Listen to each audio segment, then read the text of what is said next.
Serious, এখন হাসপাতালে আসা পড়ছি। হাসপাতালে আসার পর এখন আবারও অলরেডি আরেকটা কিডনিতে পাথর ধরা পড়ছে, ওই জায়গায় আর একটা পাথর হয়েছে। আবার মানুষের কপাল কত খারাপ। এখন আর বলছে তোমার আর অপারেশন করা লাগবে না, যদি মারা যায় তো মারাই যাবে, দরকার নেই। বালুর কোনার মতন নাকি একটা আছে পাথর। এখন আমার বাবা মাকেও বলছে যে ওটা আবারও একটা পাথর ধরা পড়ছে, তারা কোনো কথা বলে না, ওনারই দেখতে হবে। তো বাবা মা তো মানুষ কিসের জন্য? কোন একটা বিপদ আপদে আসবে না, বিপদ আপদে আসবে ঠিকই, কিন্তু কোনো কিছু দিবে না।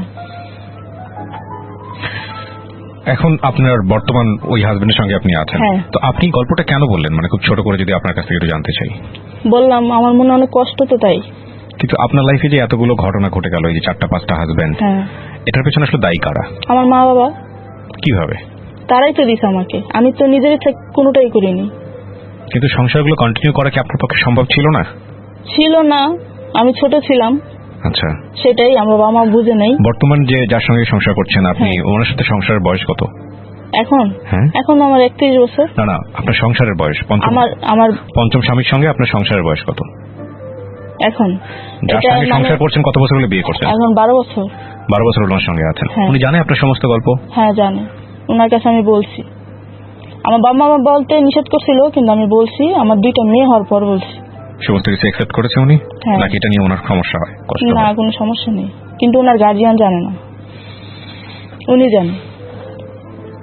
ওনার কাছে আমি বলছি, তবে বড় কথা কি, ওনার কাছে আমি যেখানে থাকি সেখানে বলছে ওনাকে যে তুমি কার মেয়েকে বিয়ে করছো, বলে যে অমুক তার মেয়েকে বিয়ে করছি। বলছে তুমি কি ওনার মেয়েটার সম্পর্কে জানো? পরে যে বলে কি উনি জানতে চাইছে, মানে ওনার থেকে জানতে চায় যে কি বলতে চায় সে লোক। না আমি তো কিছু জানি না, কিন্তু অলরেডি তখন আমি তাকে বলেই দিছি। পরে বলে কি না আমি তো কিছু জানি না। তুমি জানো ওর বাবা মা তো ওর জীবনটা নষ্ট করে দিছে, সেটা তুমি জানো? ও মেয়ে তোমাকে বলেনি? পরে বলছে যে হ্যাঁ আমাকে বলছে। পরে আমাকে আবার বাসায় জিজ্ঞেস করছে, পুরোপুরি তো আমি বলি নেই। পরে যখন আমাকে জিজ্ঞেস করছে তখন আমি বলছি, সবই বলছি যে হ্যাঁ ঘটনা সত্যি। কিছু ভুল আসলে গার্ডিয়ানের জায়গা থেকে থাকে ডেফিনেটলি, তবে এটাও ঠিক যে অনেক সময় অনেক ম্যাচিউর বয়স হওয়ার পরে অনেকে আসলে খুব ম্যাচিউর ডিসিশন নিতে পারেন না। এই বৈবাহিক সম্পর্কের জায়গা থেকে মন্তব্য করা খুব কঠিন, কারণ প্রত্যেকের জীবনেই কম বেশি ঘটনাগুলো আছে বিভিন্ন অ্যাঙ্গেলে। তবে মোটা দাগে আমার মনে হয় যে বাল্য বিবাহটা অনেক বড় একটা প্রবলেম। যদি আপনি বুঝতে না পারেন যে আপনার মেয়ে এবং যার সঙ্গে দেওয়া হচ্ছে ছেলে এই সংসারের জন্য উপযুক্ত, সেটা রিলিজিয়াসটিক ওয়ে থেকেও কিন্তু আমার মনে হয় যে পারমিসেবল না। আর আরেকটা জিনিস যেটা, সেটা হচ্ছে যে আমাদের রাষ্ট্রীয় আইনি তো নিয়ম নাই, সুতরাং বাবা মাকে অবশ্যই সন্তানের এই দিকটা খেয়াল রাখা উচিত বলে আমি মনে করি। আপনাকে অনেক ধন্যবাদ, আপনি বলে হালকা হয়েছেন, কিন্তু আমার মনে হয় আপনার গল্প থেকে অনেক কিছু শেখার আছে আমাদের। আর যে সম্পর্কে আছেন উনি যে আপনাকে সবকিছু জেনে শুনে রিসিভ করেছে, সেটা বিয়ের আগে গোপন করেছিলেন, উচিত হয়নি বিয়ের আগে গোপন করা, কিন্তু বিয়ের বাচ্চা হওয়ার পরে তো বাধ্য করছে, বলতে নিষেধ করছে। ঠিক আছে, তারপরে উনি অনেক উদার মনের, যে কারণে উনি সমস্ত কিছু জেনে শুনে বিষয়টা নিয়ে কোনো কথা বলেননি। এটাই আমার মনে হয় যে একটা মানবিকতার ব্যাপার উনি দেখিয়েছেন। সুপ্রিয় দর্শক এবং শ্রোতা, আজকের মতো এখানেই শেষ করছি। আমার মনে হয় সন্তানের ক্ষেত্রে অবশ্যই বয়সের ব্যাপারটাকে অবশ্যই গুরুত্ব দেওয়া উচিত। ভালো থাকবেন, শুভরাত্রি। জীবন গল্প, জীবন গল্প, জীবন নাটকের চেয়েও নাটকীয়। কি নাম আপনার? আমার নাম মরিয়ম।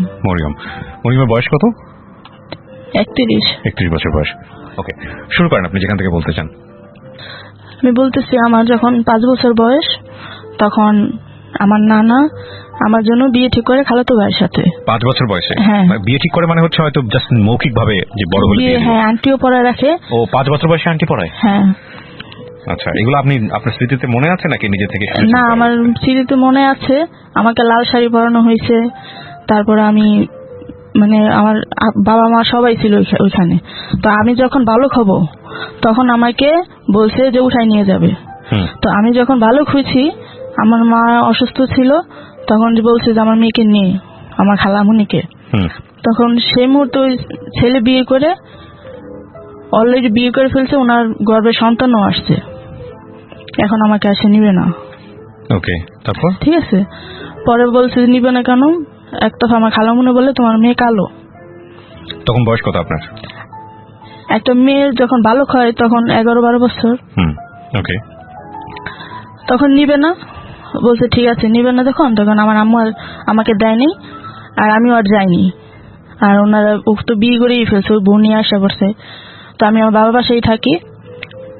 সে তখন আমি বালক হয়ে যাই, তখন আবার আমার নানা আবার বলে আমার আব্বু বাহিরে চলে যাবে, মালয়েশিয়া।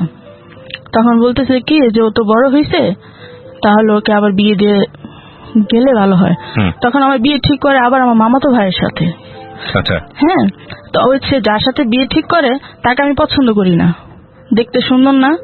আমি পছন্দ করি আমার ছোট মামার ছেলেকে, সে দুবাই থাকতো, তার সাথেও আমার বিয়ে ঠিক হয়েছিল, তার সাথে আমার দিবে।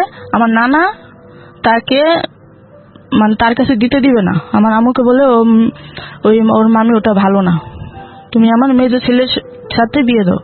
তো আমাকে জিজ্ঞেস করা হয়েছে তুমি কি বসবে, আমি বলছি যে না, আমি ওর সাথে রাজি না। তুমি যদি দাও তাহলে আমি ও যে বিদেশ থাকে ওনার সাথে আমি বসবো, আমাকে ওনার কাছে দিও না। আমি রাজি হই না দেখা আমার বাবা আমাকে বলে যে আমি তো আর বেশি দিন নাই, বাইরে চলে যাব, ওকে যেভাবে হোক রাজি করো। তো আমাকে অনেকদিন বলছে, আমি রাজি হই না। আমাকে রুমের ভিতরে স্টেম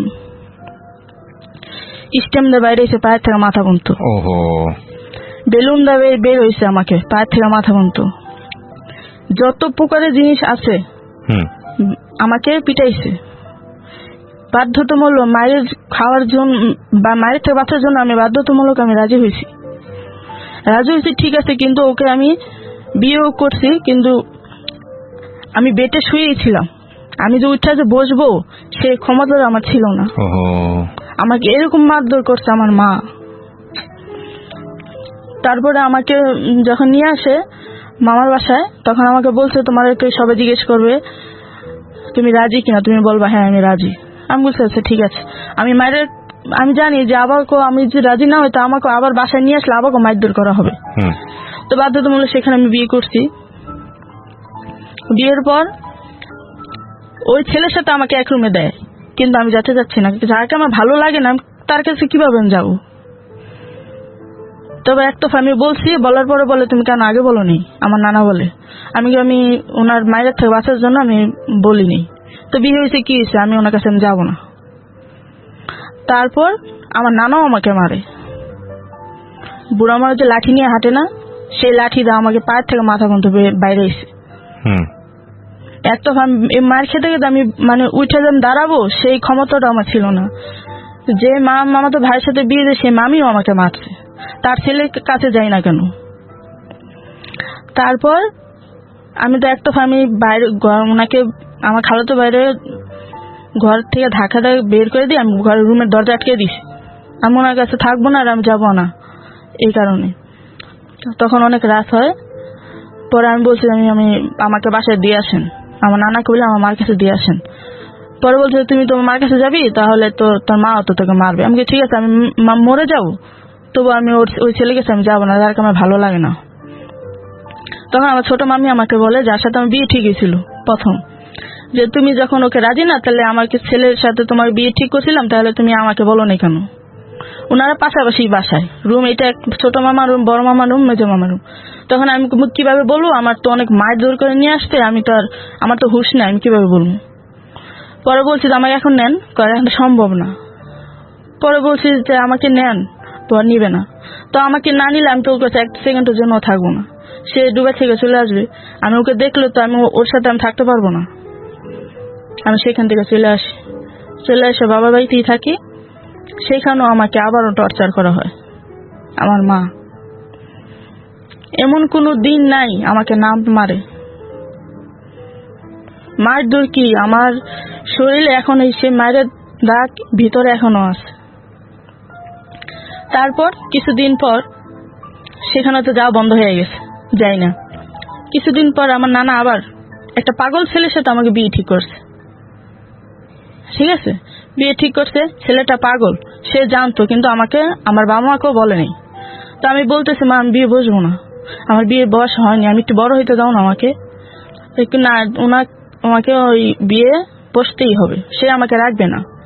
তো বাধ্যতামূলক আমি বিয়েতে রাজি হয়েছি। তখন আমি বুঝি বিয়ে কি জিনিস, বুঝি ওনার মা বাসায় কাজ, ছেলে আপনার ইয়েতে থাকতো, রাস্তা রাস্তা ঘুরতো, মানে মাথার সমস্যা ছেলের, সেটা আমাদের বলেনি আমার নানা। তখন ছেলের সাথে যখন আমার বিয়ে হয়েছে আমাকে নিয়ে গেছে, নিয়ে যাওয়ার পরে আমাকে ওই রাতে আমাকে ইচ্ছা মতন মারছে ওই ছেলে। মাথার সমস্যা ছেলেটার মাথার সমস্যা, বিয়ে কি জিনিস বুঝে না। তারপরে কি কষ্ট মষ্ট করে অনেকদিন থাকলাম, থাকার পর আমার বাচ্চা কনসিভ হয়ে গেছে। একটা মেয়েকে চায় স্বামী সংসার করে আসতে, সংসার ছেড়ে আসতে, বাচ্চা কনসিভ হয়েছে ঠিক আছে।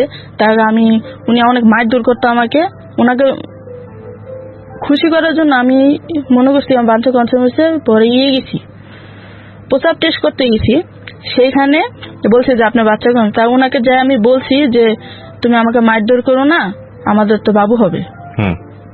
সেই কথাটা শোনার পর সে আমার পেটের ভিতরে এমন একটা লাথি মারছে, ওই নগদই বাচ্চা নেই,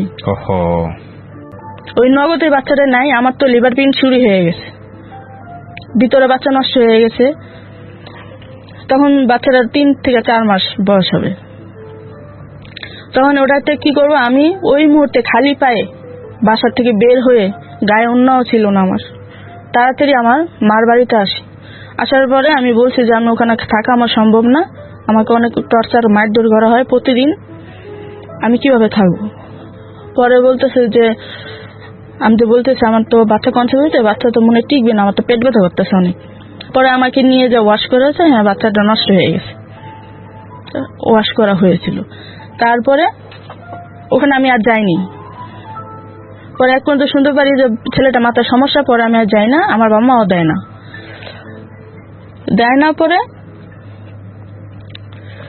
পরে আমি আর যাই না। পরে আবার কিছুদিন পর আমি আমার বাবা মাকে বলি আমাকে আর বিয়ে দিও না, আমার বিয়ে করার স্বাদ মিটে গেছে, আমাকে একটু তোমাদের কাছে থাকতে দাও না। আমি একমাত্র ঘর ছাড়া আমি কোথাও যেতাম না, সারাক্ষণ ঘরে। স্কুলে যাইতাম, ছোট ছোট মেয়েরা বলে কিরে তোমার না বিয়ে হয়ে গেছে, তুমি কেন পড়াশোনা করতে আসো। এখন শুনে বুঝি যে বিয়ের পরও পড়াশোনা করে মেয়েরা। যখন আমি পড়ছি তখন সবাই খালি আমাকে বলতো, স্কুলে যেতাম গার্জিয়ানরা বলতো এই মেয়েটাকে না ওর মা বিয়ে দিয়ে দিচ্ছে, ওর বয়সটা কত। শুনতে পারি স্কুলে পড়াশোনা বন্ধ করে দিচ্ছে। আমি বলছি যে আমি যাব না, সবাই আমাকে বলে যে তোমার বিয়ে হয়ে গেছে তুমি কেন পড়াশোনা করো। এক মাথায় পরে পড়াশোনা বন্ধ করে দিলাম। বন্ধ করে দেওয়ার পর আবার বাবা মার কাছে বাসায় থাকি। পরে আবার আমার নানা বলেন, পরে আমার নানা আবার আমাকে বলে যে ওনার নাতির কাছে যেতে। আমি বলছি আমি যাব না, যাকে আমি ভালো লাগে না আমি যাব না। পরে আমার আম্মু বলে কি যে ওনার নাতিকে দেখতে সুন্দর না, আমাকে যে বিয়ে দিল সে আবার নিতে আসতে আমাকে। আমি বলছি আমি যাব না। এটা কয় নাম্বার বিয়ে ছিল আপনার? 2য় নাম্বার। দ্বিতীয়, হ্যাঁ। আর যে পেটে যে লাথি মেরে যে বাচ্চা সেটা 3 নাম্বার। ওকে। পরে বলছি আমি যাব না। পরে ওনারা চলে গেছে, আমি বাসা থেকে মার বাসায় রোয়ার পরে আমি বলি যে মা আমাকে আর বিয়ে দিও না, আমি তোমার বাসা থেকে তোমার ঘরে কাজ করতে চাই। আমি সমস্ত রান্না বাড়ার কাজ আমি করতাম, যে আমার বিয়ে হওয়ার স্বাদ মিটে গেছে, আমি আর বিয়ে দিও না আমাকে। তারপরে আবার অনেক দিন পর আমাকে একটা লোক আমার আম্মুকে বিয়ের প্রস্তাব দিছে, ছেলের বাড়ি কুমিল্লা। ছেলেটার সাথেও বিয়ে দিছে আমাকে আমার মা। 4 নাম্বার বিয়ে? হ্যাঁ, বিয়ে দিছে। বিয়ে দেওয়ার পর সে লোকটা ভালোই ছিল, আমি মিথ্যা কথা বলবো না, সে ভালোই ছিল, কিন্তু সে বেশি দিন রয়নি, আমার বাবা মাই বাড়ি করে দিছে। সে নাকি আমার বাবা মা নাকি শুনতে সে জুয়া খেলে, আমি দেখিনি। তা আমি বলছি তুমি আমাকে নিয়ে যাও। সে কয়ে কি না তোমার বাবা মা দিবা না, তোমাকে আমি জোর করে নিতেও পারবো না, তুমি থাকো, এই বলে চলে গেছে। চলে যাওয়ার পরে আমি আবারও তার কাছেই রই, আমার বাবা মার কাছে। ওনাদের কাছে থাকতে আমার একটা মুহূর্ত ভালো লাগতো না। আমাকে বলতো কোথাও গেলে আমাকে বলতো তুমি বাসার ঘর থেকে বের হও, তোমার মুখ দেখে যাত্রা হয় না আমার। তো আমি অলগস্ট বের হয়ে যেতাম, যে ওনারা পরে সব জায়গায় চলে যেত, আমাকে বাসায় রেখে যেত ঘরে কাজ করার জন্য। আমাকে জীবনে কোথাও নিয়ে যেত না। আমি কোনো রাস্তাঘাট চিনি না, আমি এখনো চিনি না। সবাই আমাকে বলে তুমি ঢাকার মেয়ে, তুমি এখান থেকে এখানে যেতে পারো না। কিভাবে চিনবো? আমার তো নেওয়া হতো না। সারাক্ষণ বন্দি ঘরের ভিতরে থাকতাম। এরপর কিছু হইলেই খালি মারধর হতো। পরে আমার আবার এই যে এখন যে বিয়ে হয়েছে, এটা 5 নাম্বার। হ্যাঁ। এটা কিভাবে হলো? এটা হলো কি আমাদের বাসার ভাড়াটাই দিছে আমাকে। সবাই শুধু আপনাকে বিয়ে দিচ্ছে নাকি আপনার নিজের পছন্দ ছিল? না, আমার নিজের যে পছন্দ ছিল তার কাছে তো আমাকে দেয়নি আমার বাবা মা প্রথম পর্যায়ে। হ্যাঁ। এরপরে একের পর এক বিয়ে হতে থাকে। হ্যাঁ। আচ্ছা, তো বর্তমানে যার সাথে বিয়ে হচ্ছে ওনার সাথে ওখানে কি সম্পর্ক আপনার? ওনার সাথে মানে ওনার বন্ধু আমাদের বাসায় ভাড়া থাকতো। আচ্ছা, ঠিক আছে। তখন উনি আমাকে দেখছে, দেখার পর আমাকে পছন্দ করছে। পরে আমি তো তারপর আমি বিয়ে করতে রাজি না। ঠিক আছে। পরে বলতেছে, আমার মা আমাকে বলে জানলাতে দেখ ছেলেটা অনেক সুন্দর। পরে আমি দেখছি, আমি ওনার কাছে অনেক বলার চেষ্টা করছি এসব ধরনের ঘটনা, বুঝছেন, কিন্তু আমি পারিনি। আমার 2টা মেয়ে হওয়ার পর আমি তাকে বলছি। ওকে, তারপর আমার 2 মেয়ে হওয়ার পরও বলছি। এখন বললে তার কোনো লাভ নেই, থাক, যা হওয়ার হয়েছে, তো কি করার। তো ওনার গার্জিয়ান জানে না, বলছে আমি জানি, আমার গার্জিয়ান যাতে না জানে। পরে আমি এখন একটার পর একটা আমার খালি সমস্যা হয়। আমার কিডনিতে অপারেশন হয়েছে, সেখানে কিডনিতে অ্যাপেন্ডিসাইজের অপারেশন হয়েছে, 50,000 টাকা লাগছে। তা আমার হাজবেন্ডের তো এত টাকা দেওয়া একা তার সম্ভব না। এখানে কি আমার বাবা মা দেওয়া উচিত না? সে দিবে না। আমার বাবা বলে, তোমার বউ তুমি চিকিৎসা করবা না কি করবে সেটা আমি কি জানি, সে দিবে না। এক পর্যায়ে আমার স্বামীকে হাসপাতালে মারও দিছে। মার দেওয়ার পরে সে কিছুই বলে না। আমি অনেক ভয় পেয়েছিলাম, সে যদি আমার ফালাই ছুঁয়ে চলে যায়, আমি অনেক ভয় পেয়েছিলাম। দেখি যে না, সে যায় নাই। পরে আমার হাজবেন্ডই টাকা দিছে, সে মাইরও খাইছে, সে টাকাও দিছে, আমার বাবা মা দেয়নি 1 টাকাও। পরে কি করবো, সে আবার বাসায় নিয়ে আসলো, আমার টাকা টুকা দিয়ে বাসায় নিয়ে এসে, বাসায় আনলে উনি অনেক কান্না করছে। আমার ছোট মেয়ে হয়েছে, 2 মেয়ে হওয়ার পর আমার কিডনিতে আবার পাথর হয়েছে। কিডনিতে পাথর হয়েছে, সেখানে অনেক টাকা লাগছে, 1.5 লাখের মতন টাকা লাগছে অপারেশন করতে। এখন বলতেছে কি, আমাকে বলতেছে যে তোমার বাবা মা কি কিছু দিবে না, আম্মু আব্বু কি কিছু দিবে না? তা আমি তো এত টাকা দেওয়া আমার পক্ষে সম্ভব না। আমি বলছি হ্যাঁ দিবে তো। সে আমার হাসপাতালে গেলে আমার আম্মু আমার সাথে যায়, ঠিক আছে, কিন্তু 1 টাকাও দিবে না, সব দিতে হবে আমার হাজবেন্ডের। সে দিবে না। পরে একতরফায় আমার দিবে না দেখে তখন আমার বলে কি, আমার হাজবেন্ড বলে কি, আমার বউ, আপনি তো মেয়ে, আপনিও দিবেন আমিও দিব, আমার তো একা দেওয়া সম্ভব না। তখন করেছে, তখন আমার বাবা আমার হাজবেন্ডের গায়ে হাত তুলে হাসপাতালে। এটা আপনার 5ম হাজবেন্ডের? হ্যাঁ। এখন যে আছে বর্তমান, তার গায়ে হাত তুলে। তো হাত তুলে সে অনেক মায়েরও দেয়। পরে আমি বলছি, বাবা তুমি ওর গায়ে আরেকটা বারও হাত দিবা না, তাহলে কিন্তু খবর আছে। আমি এই কথা বলছি। বলার পরে আমার আম্মুকে বলি, তুমি ধরো না কেন, বাবা যা মারতেছে ওরে তুমি দেখো না। তখন যা ধরে হাত। পরে আমার ওনাকে মারছে, মারার পরও আমি মনে করছি সে নাকি আমাকে আবার চলে যায় ফালাই থেকে। আমি অনেক ভয় পেয়েছিলাম, দেখে যে না যায়নি। সে টাকাও দিছে, সে মায়েরও খাইছে। তারপর এখন আসি ওনার কাছেই আছে। এখন হাসপাতালে আসা পড়ছি। হাসপাতালে আসার পর এখন আবার আবারও অলরেডি আরেকটা কিডনিতে পাথর ধরা পড়ছে, ওই জায়গায় আরেকটা পাথর হয়েছে। আবার মানুষের কপাল কত খারাপ। এখন আর বলছে তোমার আর অপারেশন করা লাগবে না, যদি মারা যায় তো মারাই যাবে, দরকার নেই। বালুর কোনার মতন নাকি একটা আছে পাথর। এখন আমার বাবা মাকেও বলছে যে ওটা আবারও একটা পাথর ধরা পড়ছে, তারা কোনো কথা বলে না, ওনারই দেখতে হবে। তো বাবা মা তো মানুষ কিসের জন্য? কোন একটা বিপদে আপদে আসবে না, বিপদে আপদে আসবে ঠিকই, কিন্তু কোনো কিছু দিবে না। এখন আপনার বর্তমান ওই হাজবেন্ডের সঙ্গে আপনি আছেন, তো আপনি গল্পটা কেন বললেন, মানে খুব ছোট করে যদি আপনার কাছ থেকে একটু জানতে চাই? বললাম আমার মনে অনেক কষ্ট, তো তাই। কিন্তু আপনার লাইফে যে এতগুলো ঘটনা ঘটে গেল, এই যে 4টা-5টা হাজবেন্ড, এটার পেছনে আসলে দায়ী কারা? আমার মা বাবা। কিভাবে? তারাই তো দিছে আমাকে, আমি তো নিজের ইচ্ছা কোনোটাই করিনি। কিন্তু সংসারগুলো কন্টিনিউ করা কি আপনার পক্ষে সম্ভব ছিল না? ছিল না, আমি ছোট ছিলাম। আচ্ছা, সেটাই আমার বাবা মা বুঝে নেই। বর্তমান যে যার সঙ্গে সংসার করছেন আপনি, ওনার সাথে সংসারের বয়স কত এখন? এখন আমার 31 বছর। না, আপনার সংসারের বয়স, আমার পঞ্চম স্বামীর সঙ্গে আপনার সংসারের বয়স কত এখন?